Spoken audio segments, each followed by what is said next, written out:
On 2CC, it's Friday afternoon, and you know what that means. It's time to talk about our favourite topic, money. And to tell us all about it from Envision Financial, it's Luke Smith. Good afternoon. Mate, how we doing, right? So far, so good, and we love talking about money. We love talking about making it. There's some things we don't like, when we make a mistake and lose some, but we'll talk about that another day. Exactly. We're here today to wrap up our series on insurance, and we've certainly looked at insurance in some depth over the last few weeks and different forms of insurance. Today's question, what is deductible and what is not? Because obviously, the more things you can deduct for tax purposes, the happier we're all going to be. Exactly. I'm yet to meet anybody that isn't pro-deduction. So I guess part of the broader strategy here, and we've spoken in previous weeks about life cover, income protection, trauma, etc., thinking about what and what is not deductible, we need to take a step back and think, what is the purpose, firstly, and who owns the policy? And if we come at it with that mindset, it can get rather confusing by thinking about the individual products themselves. We need to first think, what is the purpose and who owns it? And a good example of that is this. Last week we spoke about life insurance. Life insurance can be held inside of superannuation, which can be a default option for your fund, depending on the fund that you're in. You can also hold life insurance in your own name. Now, there are two ways to pay for your life insurance. If it's owned by superannuation, it can be paid out of your superannuation, and that would be deductible to your fund. If the policy is owned in superannuation and you pay the premium, what happens from a tax perspective is the premium that you pay, let's say I pay $1,000 a year for my life insurance, and the policy is owned by super, then I claim that tax deduction and it counts towards my $25,000 concessional limit, which is the maximum amount of money that you can claim as a tax deduction in super in any 1 year. So owned in super, generally deductible. Pay for it yourself, owned in super, generally deductible. The second part of what people need to think about is, what is the purpose of the cover? And this is where things can get a little murky. Generally speaking, trauma insurance, which we spoke about a couple of weeks ago, which I'm a big advocate of, you have a heart attack, you get paid. That is generally treated as a capital payment. I have $500,000 of trauma cover. I get paid a capital sum of $500,000. Trauma is generally not deductible. However, let's say you're a business owner, and let's say you've got a key staff member or a business partner who is influential in the income that's generated for your business. I could say that I'm going to use a trauma contract to protect the income that that said person generates.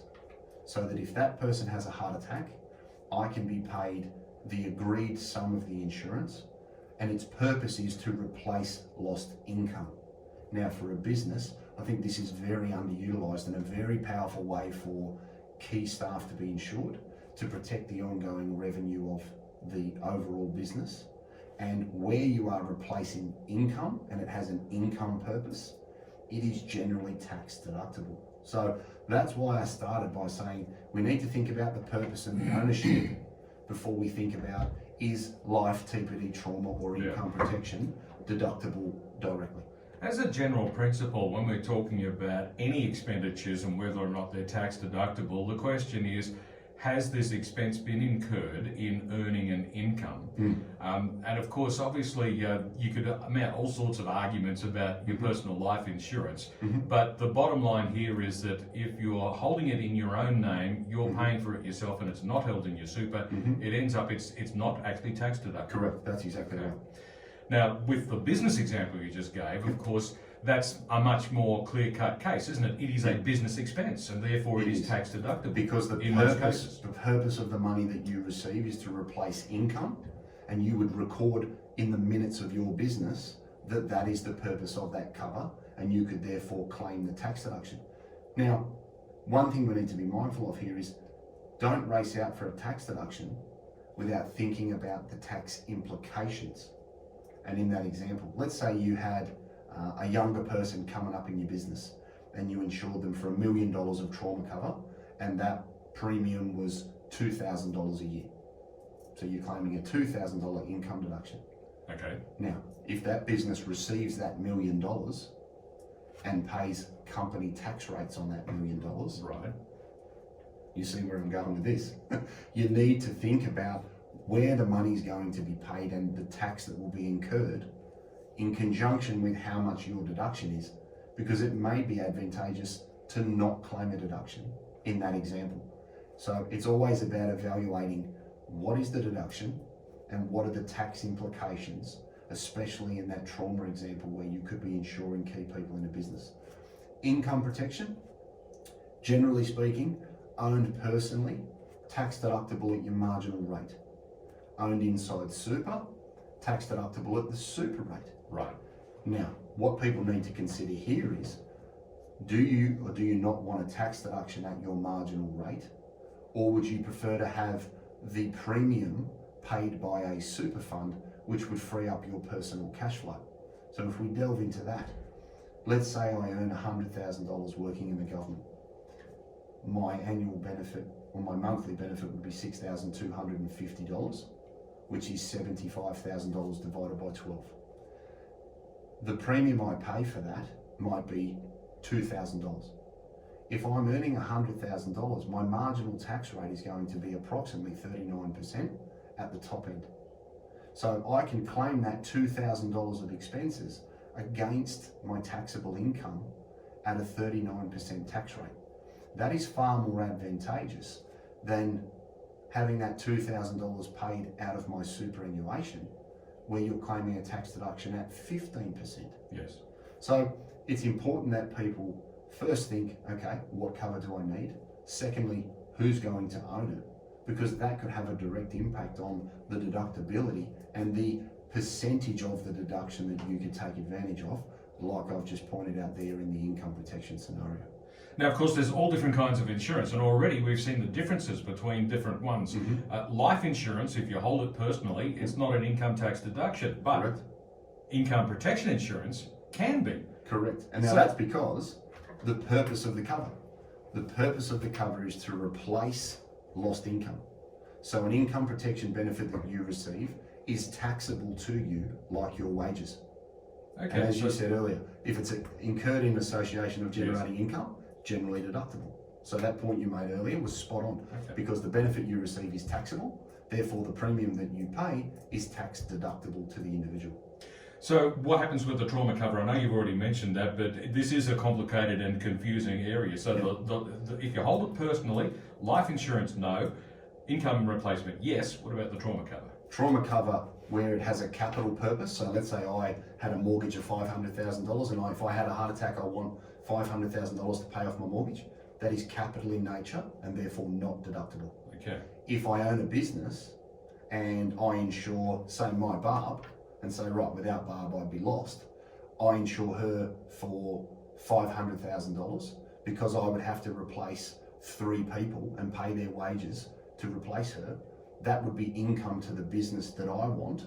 So that would be tax deductible because the benefit I receive would be taxable to my company. So it's always about thinking, where will the money land and what is the purpose? If it's income purpose, generally deductible. If it's capital purpose, generally not deductible. Okay, well that's interesting. Going back to the case of the individual person, you raised the idea that you might want the trauma insurance money to pay off your mortgage, and that's capital in nature. But what if I'm not paying off my mortgage? I've already done that, for example. And so here I am, I have the heart attack and I get the trauma insurance. I'm basically going to use the money for my living expenses and medical expenses and so forth. Is that a tax deductible situation? That would fall under the capital bucket because it's not the replacement of lost income. Okay. So where it's not replacing income or it has an income purpose, right? You might not have a mortgage. You might say, I just want $500,000 to have a massive party and not go to work for 5 years and buy a place on the Gold Coast. Yep. And that's all capital in nature. Okay. Therefore not deductible in that trauma example. All right. Now, lots of other types of insurance. Are there any other pitfalls that we should be aware of here? Yeah. One other thing I would stress is thinking about, always consider where the money's going to land. Now, where a life insurance policy is held in a super fund, it's generally there for a spouse or for a specific purpose. Right. Now, it could be to extinguish a mortgage, pay for kids' school fees, etc., etc., etc. However you come up with your number, we spoke about that last week when we addressed life insurance. But if we think about where the money's going to go, here's a trick for young players. Money paid to a non-dependent child out of a superannuation fund is taxable. Okay. Money paid out of a superannuation fund to a spouse is tax-free. Okay. So, as we said earlier, you've got to think about where it's going to land and the purpose. So, if you have minor children and your life insurance is through super, the benefit can be left to them or can be left to your spouse. There are no tax implications. If you have money in your superannuation fund as a life policy and the beneficiaries are adult children, there could be significant tax implications because under the tax legislation, a child ceases to be a dependent at a certain age and therefore does not benefit from that tax concession. So if you've got your superannuation paying for your life insurance and you know the money's going to end up going to an adult child, think about the structure, either move it out of superannuation or gross up the sum insured for the amount of tax that's going to be incurred if you're trying to pass a specific amount out to each child in that example. So it's very important that you start with the end in mind, and as we say in regular, what's my why? My why is give my money to my spouse, pay off my mortgage, replace lost income, all of the things we spoke about last week in the life insurance show. And then who is going to receive it? Because who receives it can have a direct impact on the tax that is paid. So it's very important that people understand why they're doing what they're doing and where the money's going to go to avoid a horrible surprise that, you know, in some examples you had $1 million paid to an adult child and you lost $300,000 in tax. That is not worth a tax deduction, no matter how good your deduction is. So again, that brings me back to, don't just race out and do it because someone else has done it. Understand and think about your why and know what you need, where you're going to hold it, because that will have a direct impact on whether it is or is not tax deductible. Indeed. And of course, when people hear the words tax deduction, sometimes their eyes light up and they think, oh, beauty, I want to jump on that. And they don't always think it all the way through as to whether or not they're actually going to wind up in front. Yes, there's a benefit, but is that benefit bigger than the other potential benefits that might be available by making a different decision? Correct. And the other thing I would also stress to people is, remember, this is about quality. The insurance industry is about the quality of your contract and having as many benefits payable to you as possible. And an example of that was when we spoke a couple of weeks ago on income protection. An income protection policy held through superannuation is far, far inferior to a policy that you own in your own name. And as we said just before, if you're getting a tax deduction at your marginal rate against the tax deduction at the super fund rate, by holding income protection through super, you could actually be robbing yourself of an income deduction. But also remember that losing the quality and the inclusions of a contract and having an inferior product just so that you don't have to pay for it yourself, I think I stress to people, don't assume that holding something through super is the best way to do it without looking at the inclusions and the definitions, because I'd rather have a policy that gives me as many ways to get paid as possible and pay for it myself than fund it out of superannuation and have an inferior contract just for the sake of addressing either the deductibility or the funding considerations that you may have when you take out cover. And I guess ultimately the bottom line advice is the same as it is for any other potential tax deduction. Don't do it just for the deduction. Do it because you need the product. 100%. And I think the biggest misconception I see is, oh, that's in my super fund. Yes, it might be, but I've never had anybody come back and say, oh, wow, I got paid under that definition. I'm so glad I've got this money. What a terrible problem to have. Yes. Against, oh, insurance is terrible, they never pay, because you have an inferior product that may be through a super fund that has robbed you of the ability to get some money that you would have otherwise been entitled to had you looked at who owns your policy and the inclusions and the definitions available. It is a complex field, and that's why it's always good to get some professional advice, and I'm getting that today from Luke Smith at Envision Financial, and we'll be back with more in just a moment as we discuss insurance and what is deductible and what is not on 2CC.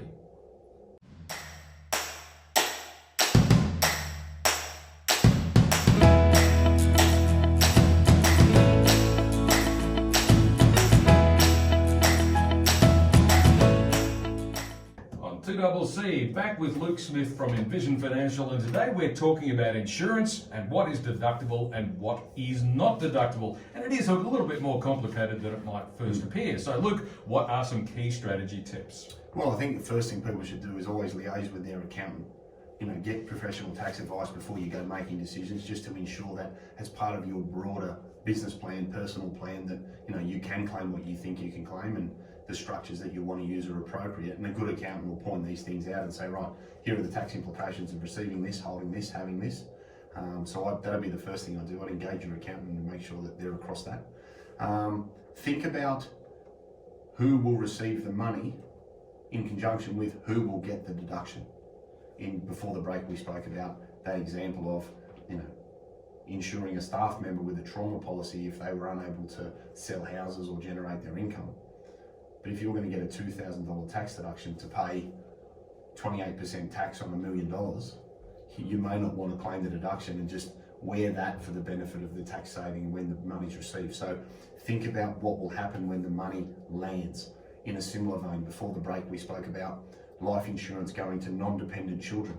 Think about where the money's going to land and the tax implications, because the tax incurred on your benefit may far outweigh the tax deduction that you've got. So think with the end in mind and make sure your why takes into account the structure and the person that's going to receive the benefits. If it's capital purpose in nature, remember it's generally not deductible. If it's income producing or the replacement of lost income, it is generally deductible, and those things can be income protection in your own name, a revenue-based trauma contract, life insurance through superannuation, either where the money's taken out of your super to pay the premium or you pay the premium yourself and it's super owned, you can claim that deduction. And remember that counts towards your $25,000 concessional limit.